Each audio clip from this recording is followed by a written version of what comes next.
दोस्तों, कैसे हैं आप सभी। आशा करती हूँ आप सभी बहुत अच्छे हैं और अपना ख्याल रख रहे हैं। राधा रानी अपनी कृपा आप सब पर बनाए रखें। दोस्तों, आज हम बात करेंगे हल छठ की।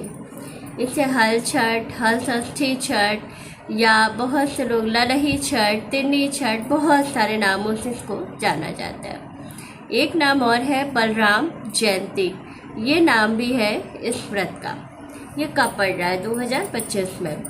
सूर्योदय का समय इस दिन क्या होगा, सूर्यास्त का समय क्या होगा, षष्ठी तिथि का इस दिन क्या महत्व है और विशेष रूप से क्या खाएं क्या ना खाएं, गर्भावस्था या मासिक धर्म में हम पूजन कैसे करें, सारी चीज़ें बताने वाली हूँ। ये सारी चीज़ें गुरु जी पंडित प्रदीप मिश्रा जी ने अपनी वीडियो में बताया है और बहुत ही कारगर उपाय हैं जो अब आपको बताने वाली हूँ। पूजा की संपूर्ण विधि बताऊंगी, कैसे करना है, किन किन बातों का ध्यान रखना है, कैसे आपको कब स्नान करना है, कैसे व्रत का संकल्प लेना है, सारी चीज़ें बताने वाली हूँ। तो वीडियो में अंत तक बने रहिएगा और वीडियो अच्छी लगे तो लाइक, शेयर और सब्सक्राइब ज़रूर कीजिएगा। चलिए वीडियो शुरू कर लेते हैं और समझ लेते हैं कि हल षष्ठी का व्रत कब रखना है या ललही छठ का व्रत कब रखना है। चलिए वीडियो शुरू कर लेते हैं। उससे पहले एक चीज़ आप लोगों को पहले बता दूं कि यह षष्ठी तिथि कब प्रारंभ हो रही है और कब इसका समापन हो रहा है। जो षष्ठी तिथि है उसका प्रारंभ जो है हो जा रहा है 13 अगस्त को, यानी कि 13 अगस्त को शाम को 9:54 से षष्ठी तिथि का प्रारंभ हो जा रहा है। और षष्ठी तिथि का समापन कब हो रहा है? तो षष्ठी तिथि का जो समापन हो रहा है वो हो रहा है 14 अगस्त को दोपहर 2:52 पर जो है षष्ठी तिथि समाप्त हो जा रही है। क्लियर हो गया। अब हम विशेष रूप से बात करते हैं पूजा के शुभ मुहूर्त की। हाँ, तो जो व्रत रखा जाएगा वो रखा जाएगा 14 अगस्त को, क्योंकि 13 तारीख को जो है षष्ठी तिथि रात में लग रही है, मतलब शाम में लग रही है, तो दिन में नहीं है, इसलिए 13 को व्रत नहीं रखना है। बहुत से लोग कमेंट किए हैं कि क्या दी हम लोग 13 को भी व्रत रख सकते हैं, तो नहीं, 13 को व्रत नहीं रखना है, आपको 14 तारीख को व्रत रखना है। अच्छा, पूजा का जो शुभ मुहूर्त है वो आपको 2 मुहूर्त मिल रहा है। पहला मुहूर्त मिल रहा है सुबह 7:35 से लेकर के 8:12 तक का है और दूसरा जो मुहूर्त मिल रहा है वो मिल रहा है 8:54 से लेकर के 9:47 तक। इस बीच में अगर आप पूजन कर लेते हैं तो सबसे शुभ मुहूर्त है। बाकी पूरा मतलब दोपहर तक जब षष्ठी तिथि है तो आप चाहें तो तब कभी भी पूजा कर लें, लेकिन जो शुभ मुहूर्त की बात होती है तो शुभ मुहूर्त आपको यही मिल रहा है। आप चाहें तो नोट डाउन कर लें या वीडियो को सेव करके रख लें ताकि आपको जब पूजा करना हो तो आप समय देख लें। सूर्योदय का समय क्या होगा इस दिन? सूर्योदय का समय आपको मिल रहा है सुबह का। सुबह आपको सूर्योदय हो रहा है 5:01 पर और सूर्यास्त कब हो रहा है? सूर्यास्त का समय है 6:17 पर सूर्यास्त हो जाएगा। अब विशेष रूप से बात करते हैं पूजा के विधि की। तो पूजा की विधि इसमें बहुत ही सरल है। अगर आपके घर से आसपास या अगर आपके शहर में कहीं पर भी कोई नदी या पवित्र नदी या तालाब है तो वहाँ पर जाकर के आप पूजा करें जहाँ पर बहता हुआ जल हो। लेकिन अगर नहीं है तो क्या करें? तो कुछ नहीं करना है, आपको अपने घर पर ही एक छोटा सा तालाब बना लेना है कच्ची मिट्टी से और बना करके उसके अंदर जल भर लेना। वैसे तो इस पूजा में नर्मदा का जल भरने का बड़ा महत्व है, लेकिन अगर नर्मदा का जल ना हो, सभी के पास नहीं होगा, तो कोई परेशान होने वाली बात नहीं है। आप क्या करेंगे कि जो नॉर्मल जल आपके यहाँ आता है वही भर लीजिए और भरने के बाद फिर उसके बाद से आप उसमें जो पलाश का पत्ता होता है उसमें क्या करें, कुश लगा लें, मतलब उसी में करके और पलाश के पत्ते को नीचे लगा के उसको बांध दें ताकि कुश आपका पूरा ऊपर ऐसे करके फैल जाए और उसके बाद से फिर आप अपनी पूजा शुरू करें। इसमें शिव पार्वती जी की भी संपूर्ण पूजा की जाती है, यानी कि पूरे शिव परिवार की पूजा हम इसमें करते हैं। और विशेष रूप से बलराम जयंती इसलिए कहा जाता है क्योंकि इस दिन हल षष्ठी के दिन ही जो है बलराम जी का जन्म हुआ था और इनके ठीक 2 दिन के बाद जो है श्री कृष्ण जन्माष्टमी मनाई जाती है, तो कृष्ण जी का जन्म हुआ था। तो इसलिए इसे जो है बलराम जयंती के नाम से भी जाना जाता है।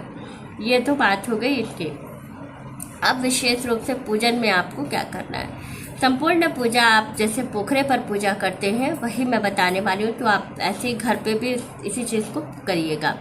इसमें जो मेन प्रसाद होता है वो तिन्नी के चावल का प्रसाद होता है, जो कि महिलाएं, पुत्रवती महिलाएं जो होती हैं या संतान प्राप्ति की जो महिलाएं होती हैं या जिनको संतान प्राप्ति की कामना होती है, सभी महिलाएं इस व्रत को करती हैं। और विशेष रूप से इस दिन तिन्नी के चावल का प्रसाद बनाया जाता है, उसका भोग लगता है और वही प्रसाद जो है वो सभी लोगों में वितरित किया जाता है। इसमें घर के जितने भी लोग होते हैं सभी को ये प्रसाद दिया जाता है। जो महिलाएं व्रत करती हैं वो लोग भी यही तिन्नी का चावल ही प्रसाद स्वरूप खाती हैं। सूर्यास्त से पहले ही या सूर्यास्त के बाद आपको भोजन करना होता है, क्योंकि जो महिलाएं व्रत करती हैं उनको जो है जो चीज़ें खेत में बोई जाती हैं और उसके बाद उसको काटा जाता है, जैसे एक प्रोसेस के तहत जो चीज़ पैदा किया जाता है, तो वो चीज़ें नहीं खानी होती हैं। जिनको हल से कुदाल से हम निकालते हैं, फिर उनको जोत करके बोते हैं, वो सारी चीज़ें आपको नहीं खानी होती हैं। तो इसका बड़ा महत्व होता है। ये सारी चीज़ें जो हैं ये जो धरती से अपने आप ही निकल आती हैं, खरपतवार जिनको बोला जाता है, वो चीज़ों का इसमें भोग लगता है और वही चीज़ें जो है खाई जाती हैं। विशेष रूप से दूध का इसमें निषेध है, आपको दूध नहीं पीना है। इसमें भी इसकी एक पौराणिक कहानी है। मैं शाम को इसका एक ऑफिशियल वीडियो अपने चैनल पर अपलोड कर दूंगी कहानी का, आप वहां से देख लीजिएगा कि दूध क्यों नहीं पीना चाहिए। ग्वालिन की कहानी है, मैं आपको उस पर एक वीडियो बना दूंगी। और साथ ही आपको क्या करना है, ये सारी चीज़ें करने के बाद अब आपको एक चीज़ का ध्यान रखना है। जैसे जो महिलाएं गर्भवती हैं वो पूजा करेंगी, लेकिन आपको क्या करना है कि जो है निर्जल व्रत नहीं रखना है। जैसे बहुत से लोग क्या करते हैं, इसका व्रत पूरे दिन निर्जल रखते हैं, पूजा करने के बाद भी पानी नहीं पीते हैं और फिर एक बार ही पानी पीते हैं और फलाहार ग्रहण करते हैं, मतलब तिन्नी के चावल का ही फलाहार ग्रहण करते हैं। लेकिन जो महिलाएं प्रेग्नेंट हैं, गर्भावस्था में है, उन लोगों को ये नहीं करना। उनको पूजा करने के बाद अपना जो फलाहार है उसको ग्रहण कर लेना है और वो 2 बार जो है भोजन कर सकती हैं फलाहारी, और बाकी लोगों के लिए सिर्फ 1 बार का नियम है। जो चीज़ें खेत में बोई और जोती जाती हैं उनको नहीं खाया जाता है, वो पहले मैंने आपको बता दिया। अगर आप पीरियड्स में हैं, मासिक धर्म में हैं, तो आपको पूजन कैसे करना है। तो देखिए, मासिक धर्म में अगर आप हैं तो आपको पूजन नहीं करना है। कम से कम 6ठा दिन अगर आपका होगा तो आप छठी मैया की पूजा कर सकती हैं। इससे पहले यानी कि 5 दिन तक अगर आपका है तो आपको पूजन नहीं करना चाहिए विशेष रूप से। और दूसरी चीज़ है कि जो महिलाएं अगर पीरियड्स में हैं तो छठ की पूजा में तो उनको आसपास भी नहीं रहना चाहिए, क्योंकि छठ की पूजा का जो महत्व है ये बड़ा कठिन होता है और बहुत ही सात्विक पूजा इसमें की जाती है। तो आपको किसी भी चीज़ से टच नहीं होना है, तो इसका आपको विशेष रूप से ध्यान रखना है और बहुत ही साफ सफाई के साथ पूजन को होने देना है, क्योंकि आपको नहीं करना है। तो आप इस चीज़ का भी विशेष रूप से ध्यान रखें। अच्छा, ये सारी चीज़ें करने के बाद कुछ चीज़ों का विशेष रूप से आप ध्यान रखेंगे कि महिलाएं इस दिन बाल जरूर धुलेंगी और सौभाग्यवती महिलाएं अच्छे से स्नान करने के बाद, पूरा बाल धुलने के बाद बीच मांग निकाल के पूरी मांग जो है वो ऑरेंज कलर के सिंदूर से भरेंगी और उसके बाद से पूजा करेंगे। पूरा जो है वो 16 श्रृंगार करने के बाद ही पूजन करेंगे। इसमें क्या होता है कि जब आप पूरा 16 श्रृंगार करके पूजन करते हैं तो आपको अखंड सौभाग्य का भी वरदान मिलता है, साथ ही पुत्रवती और सौभाग्यवती दोनों का वरदान आपको मिल जाता है।